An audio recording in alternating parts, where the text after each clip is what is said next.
তুমি মোৰ আদি অনাদি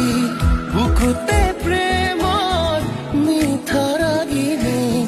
উন্মনা নৈৰ ঢৌ তুলি তুলি সিঁচি দিয়া চৌপাশে প্ৰণয় ৰাঙলী